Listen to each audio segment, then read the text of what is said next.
الحمدللہ رب العالمین والصلاة والسلام علی رسول الکریم اما بعد بسم اللہ الرحمن الرحیم اقرأ باسم ربک الذی خلق. آج کی مجلس کا عنوان ہے سیرت نبی صلی اللہ علیہ وسلم کی مکی زندگی. اس گفتگو کو شروع کرنے سے پہلے آپ اپنے تصورات کو آج سے تقریباً 1450 سال پہلے کی راہ گزار پر لے چلیے اور غار حرا پر ایک نگاہ ڈالیے. یہی وہ مقدس مقام ہے جہاں کائنات کا وہ انسان خلا نشین ہے جس کو دنیا کی امامت کے لیے منتخب کیا جانے والا ہے، جس کے سر پر آخری نبوت کا تاج رکھا جانے والا ہے، جس کو اللہ کی آخری کتاب اور آخری شریعت کا حامل و امین بنایا جانا ہے. وہ وقت آ چکا ہے کہ صدیوں کی ظلمتیں ختم کر دی جائے. 17 رمضان المبارک کی تاریخ ہے، 10 اگست 610 عیسوی کا دن ہے. محمد صلی اللہ علیہ وسلم اپنی عمر کے 41 سال میں ہے. برگاہ رب العزت کے قاصد ناموس سے احمد سید الملائکہ حضرت جبریل علیہ السلام آتے ہیں اور کہتے ہیں اقرأ پڑھیے. آپ صلی اللہ علیہ وسلم نے فرمایا میں پڑھ نہیں سکتا. اس بار حضرت جبریل علیہ السلام نے انہیں زور سے دبایا. آپ صلی اللہ علیہ وسلم کی طاقت جواب دینے لگی. پھر انہوں نے آپ صلی اللہ علیہ وسلم چھوڑا اور دوبارہ کہا کہ پڑھیے. آپ صلی اللہ علیہ وسلم نے فرمایا میں پڑھ نہیں سکتا. اس طرح حضرت جبریل علیہ السلام نے صلی اللہ علیہ وسلم سے 3 بار کہا کہ پڑھیے. آپ صلی اللہ علیہ وسلم نے جواب دیتے تھے میں پڑھ نہیں سکتا. آخر میں آپ صلی اللہ علیہ وسلم نے پڑھ ڈالا. اقرأ سے معلوم یعلم تک آپ غور فرمائیے کہ صدیوں کے بعد آسمان سے کوئی پیغام آ رہا ہے. اس کا تعلق عبادت یا عقیدے سے نہیں ہے، اس کا تعلق علم و معرفت سے ہے. یہ اشارہ کیا جا رہا ہے کہ اللہ کا آخر نبی علم و معرفت کا نبی بنا کر مبعوث کیا جا رہا ہے. یہ نبی اس پوری کائنات کو علم و معرفت کے ایک نئے دور میں لے جائے گا.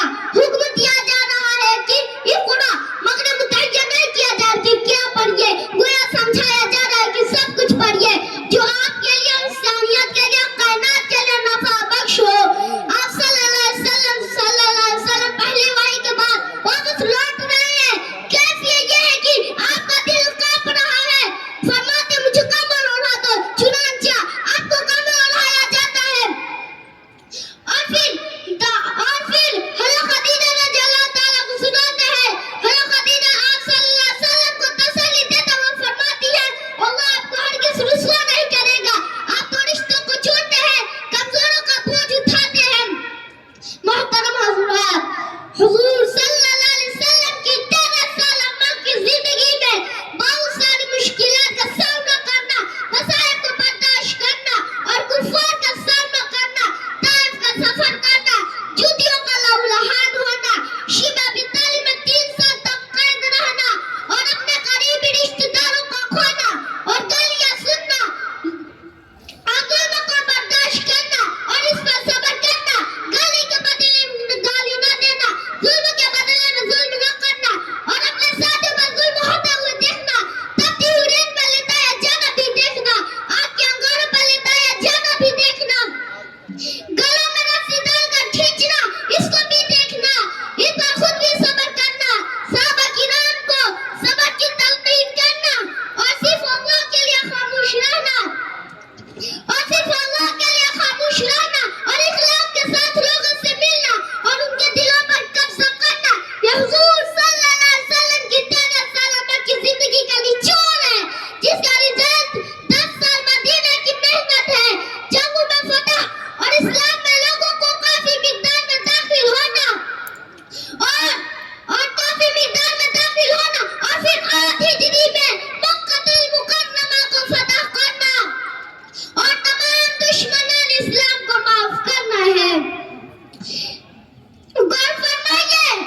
warahmatullahi wabarakatuh.